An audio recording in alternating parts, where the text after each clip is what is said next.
जंग से जुड़ी इस वक्त की बहुत बड़ी खबर सामने आ रही है। रूस के रक्षा मंत्री सर्गेई शोइगु ने दावा किया है कि यूक्रेन के हथियार लगभग खत्म हो गए हैं। सर्गेई शोइगु ने यह भी दावा किया है कि अगले 15 दिन में यूक्रेन के पास लड़ने के लिए भी हथियार नहीं बचेंगे।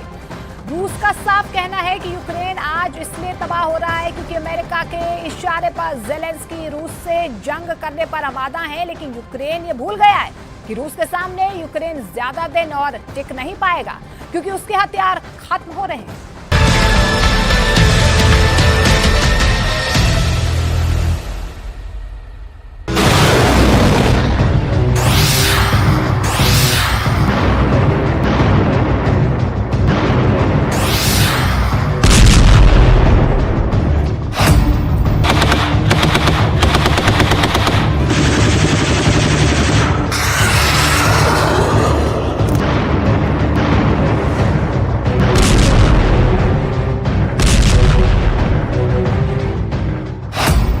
ज़ेलेंस्की के गद्दारों ने बेचे मिसाइल, टैंक, तोप।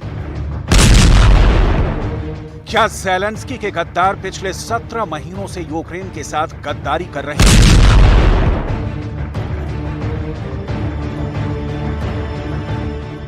क्या ज़ेलेंस्की के घूसखोर जनरलों की वजह से ही यूक्रेन रूस से जंग नहीं जीत पा रहा है?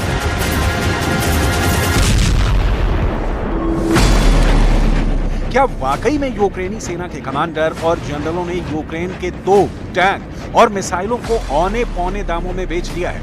दुनिया भर के डिफेंस एक्सपर्ट्स यूक्रेनी सेना की करतूतों को लेकर हैरान हैं कि आखिर यूक्रेन को नाटो से मिले 20 लाख करोड़ के हथियारों का घोटाला यूक्रेनी सेना के रिश्वतखोरों ने कैसे कर डाला।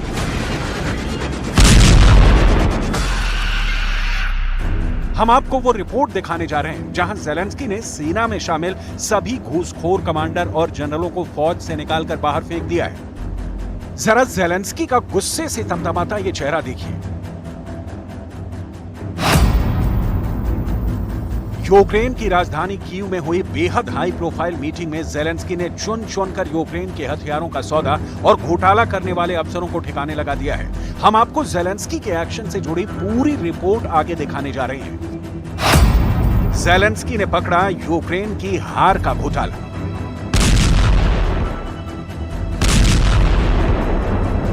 इधर बाइडेन चीख रहे हैं, नाटो के 31 देश खुद को ठगा महसूस कर रहे हैं। वहीं दूसरी तरफ जंग के मैदान में पुतिन के खूंखार सैनिक एक एक करके यूक्रेन के इलाकों को जीतते जा रहे हैं। 4 जून 2023 से शुरू हुआ यूक्रेन का काउंटर अटैक पूरी तरह से नाकाम साबित हुआ है।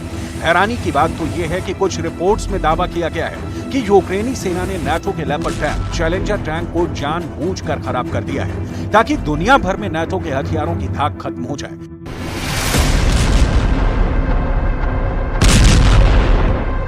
यूक्रेन के कमांडर इतने बड़े रिश्वतखोर और घूसखोर निकले कि उन्होंने रूस के एजेंटों से पैसा लेकर अपने देश को हराने का ठेका तक ले लिया।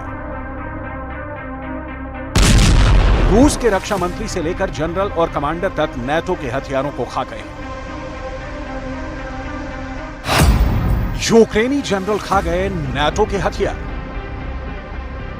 कुछ रिपोर्ट में दावा किया गया है कि रूस के खुफिया एजेंटों ने यूक्रेन के टॉप जनरल से लेकर कमांडरों तक को करोड़ों डॉलर देकर खरीद लिया है, जिसकी वजह से नाटो के हथियार जैसे ही यूक्रेन पहुंच रहे हैं, यूक्रेनी अफसर उन्हें रूसी सेना के हाथों तबाह करवा रहे हैं। कुछ कमांडर के बारे में जर्मनी की एक मैगजीन ने तो यहां तक दावा किया है कि वो नाटो के लेपर्ड 2 टैंक को जानबूझकर खराब कर रहे हैं ताकि उन्हें रूसी सेना से युद्ध न करना पड़े।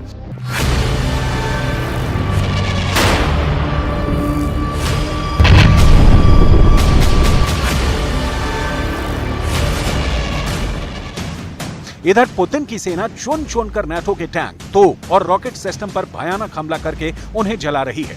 पुतिन कई बार कह चुके हैं कि जिस तरह से रूसी सेना ने नाटो के टैंकों को जलाया है, ठीक उसी तरह से रूस यूक्रेन को अमेरिका से मिलने वाले F-16 फाइटर जेट को भी जलाकर राख कर देगा।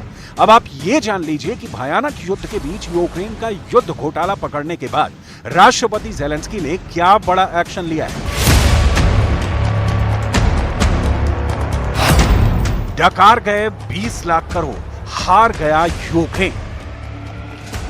युद्ध के बीच में जेलेंस्की ने बहुत बड़ा हाई प्रोफाइल घोटाले को पकड़ा है। जेलेंस्की ने दावा किया है कि सेना से जुड़े सभी प्रकार के भ्रष्टाचार में शामिल सभी अधिकारियों को बर्खास्त कर दिया गया है। रिपोर्ट्स के मुताबिक जेलेंस्की ने यूक्रेनी सेना में भर्ती के लिए जिम्मेदार सैन्य भर्ती अधिकारियों को तत्काल प्रभाव से बर्खास्त कर दिया है।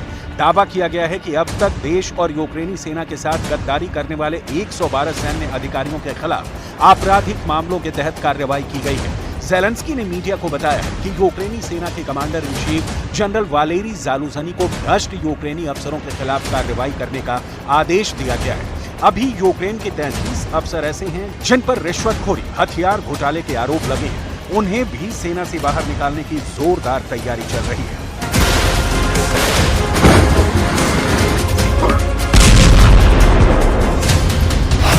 जेलेंस्की के गद्दारों ने भेजे मिसाइल, टैंक और तोप। Наші рішення наступні. Звільняємо всіх обласних воєнкомів. Керувати цією системою мають люди, які точно знають, що таке війна і чому цинізм та хабарництво у час війни – це державна зрада. Натомість воїни, які пройшли фронт або які не можуть бути в окопах, бо втратили здоров'я, втратили кінцівки, але зберегли свою гідність та не мають цинізму, їм можна довірити цю систему комплектування. अब आप ये भी जान लीजिए कि भयंकर युद्ध के बीच में रिश्वतखोर और घोटालेबाज यूक्रेनी सैन्य अफसरों की वजह से यूक्रेन को कितना नुकसान हुआ है। कुछ रिपोर्ट के दावों के मुताबिक रूस ने यूक्रेन के पास मौजूद नाटो के 30% हथियारों को पूरी तरह से तबाह और बर्बाद कर दिया है। यूक्रेनी सेना भी मानने को मजबूर हुई है कि यूक्रेन के पास मौजूद नाटो के 30 से 31% हथियार मरम्मत के लिए कारखाने भेज दिए गए हैं। अब सवाल उठता है कि अगर 60 से 61% नाटो के हथियार यूक्रेन युद्ध में नहीं इस्तेमाल कर पा रहा है, तो फिर बचे हुए 40% नाटो के हथियारों से यूक्रेनी सेना जंग कैसे जीतेगी? शायद यही वजह है कि यूक्रेन अभी तक बखमूत पर दोबारा कब्जा नहीं कर पाया है। शायद यही वजह है कि रूस ने यूक्रेन के पूर्वी इलाके में 35% इलाके पर कब्जा कर लिया है। शायद यही वजह है कि रूस ने दक्षिणी यूक्रेन और दक्षिण पूर्वी यूक्रेन के 20% इलाके पर पूरी तरह से कंट्रोल कर लिया है। और यही सबसे बड़ी वजह है कि अमेरिका, फ्रांस, ब्रिटेन, जर्मनी जैसे नाटो देशों का भरोसा यूक्रेनी सेना और जेलेंस्की से पूरी तरह से उठ चुका है। इसीलिए इन नाटो देशों ने भारी हथियार और लंबी दूरी की मिसाइलें अभी तक यूक्रेन नहीं पहुंचाई हैं। जानकारों के मुताबिक इसीलिए जेलेंस्की ने कैमरे के सामने अपने देश के भ्रष्ट सैन्य अफसरों को बर्खास्त किया है, ताकि नाटो का भरोसा यूक्रेनी सेना और यूक्रेन पर बना रहे। यूक्रेनी जनरल खा गए नाटो के हथियार। Одеська, Київська, Львівська. Хтось брав готівкою, хтось криптовалютою. Хіба що в цьому різниця? Цинізм всюди однаковий. Незаконне збагачення, легалізація незаконно отриманих коштів, неправомірна вигода, незаконне переправлення військовозобов'язаних через кордон. राष्ट्रपति जेलेंस्की भले ही अपने सैन्य अफसरों पर सख्त कार्रवाई करने का दावा कर ले कि वो यूक्रेनी सेना में किसी भी घूसखोर और भ्रष्ट अफसरों को टिकने नहीं देंगे, लेकिन अब बहुत देर हो चुकी है। दुनिया भर में मौजूद वॉर एक्सपर्ट्स तक कहने लगे हैं कि यूक्रेन को रूस ने नहीं हराया है, यूक्रेन को यूक्रेनी सेना हरा रही है। डॉलर का लालच, रूबल का चस्का यूक्रेनी अफसरों को अंधा बना चुकी है। उन्होंने यूक्रेन की मौत का सौदा कर लिया है। हालात ये हो गए हैं कि एक तरफ रूस चुन चुन कर नाटो के हथियारों को तबाह कर रहा है, तो वहीं दूसरी तरफ 4 जून के बाद से सिर्फ 60 दिन के अंदर 43,000 से ज्यादा यूक्रेनी सैनिक रूसी सेना पर हमला करते वक्त मारे गए हैं। रूसी सेना के पास यूक्रेनी सेना के एक हथियारों और उनकी लोकेशन की इतनी सटीक जानकारी पहुंच रही है, जिसकी वजह से रूस पॉइंट ब्लैंक रेंज से यूक्रेनी सेना पर हमला कर रहा है। हैरानी की बात तो यह है कि जहां यूक्रेन पूरी दुनिया को डंके की चोट पर बता रहा है कि उसने रूस के 2,54,000 के करीब सैनिकों को 17 महीने से ज्यादा की जंग में मार डाला है और रूस हार रहा है, वहीं हकीकत में यूक्रेन जंग हार रहा है। अब आप ये भी जान लीजिए कि यूक्रेन की जीत का दावा करने वाले अमेरिका के टॉप नेताओं को क्यों कहना पड़ रहा है कि यूक्रेन रूस से जंग हार रहा है और यूक्रेन को अब सरेंडर की तैयारी करनी पड़ेगी। हम आपको अमेरिका के कांग्रेसमैन माइक क्विगली का बयान दिखाते हैं, जो उन्होंने अमेरिका के CNN चैनल पर दिया है। जरा देखिए अमेरिका के कांग्रेसमैन माइक क्विगली ने यूक्रेन जंग पर क्या खुलासा किया है। रूस यूक्रेन जंग को लेकर अमेरिकी डेमोक्रेट माइक क्विगली ने यूरोप में अमेरिकी कमांडरों से मुलाकात की। अमेरिकी कमांडरों को खुफिया रिपोर्ट के आधार पर क्विगली ने बताया, यूक्रेन के हालात बेहद गंभीर हो चुके हैं। यूक्रेन की क्षमता पर अमेरिका विश्वास खो रहा है। यूक्रेन के काउंटर अटैक के सफल होने की संभावना नहीं है। यूक्रेनी सेना का काउंटर अटैक रूस की पहली रक्षा पंक्ति को भी तोड़ने में सफल नहीं हो पाया है। अब हालात बेहद गंभीर हैं। कीव को मॉस्को से बातचीत करनी पड़ेगी। माइक क्विगली ने अपने दावों में यहां तक इशारा कर दिया है कि यूक्रेन को सरेंडर करना पड़ सकता है।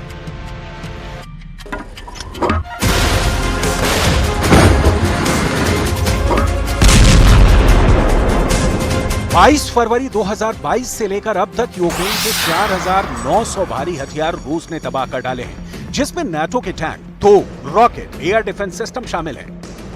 इधर अमेरिका के टॉप कमांडर्स ने भी माना है कि यूक्रेनी सेना के पास वो क्षमता और हिम्मत नहीं बची है कि वो रूस का मुकाबला अब और कर पाए। यूक्रेन के जनरलों के दावों पर अमेरिका को जरा भी विश्वास नहीं रह गया है। इसीलिए नाटो से जुड़े देशों ने यूक्रेन को ज्यादा घातक और भारी हथियार देने से मना कर दिया है, या फिर हथियार देने में देरी कर रहे हैं। यानी जून से शुरू हुआ यूक्रेन की हार का सिलसिला लगातार तेज होता जा रहा है, जिसकी वजह से अब अमेरिकी जनरलों को ज़ेलेंस्की का सरेंडर करवाना पड़ेगा। रूस डंके की चोट पर कह रहा है कि यूक्रेन के सभी काउंटर अटैक फेल हो चुके हैं। Гиперзвуковые авиационные ракетные комплексы «Кинжал», вертолеты К-52, Ми-28, Су-57, Су-35.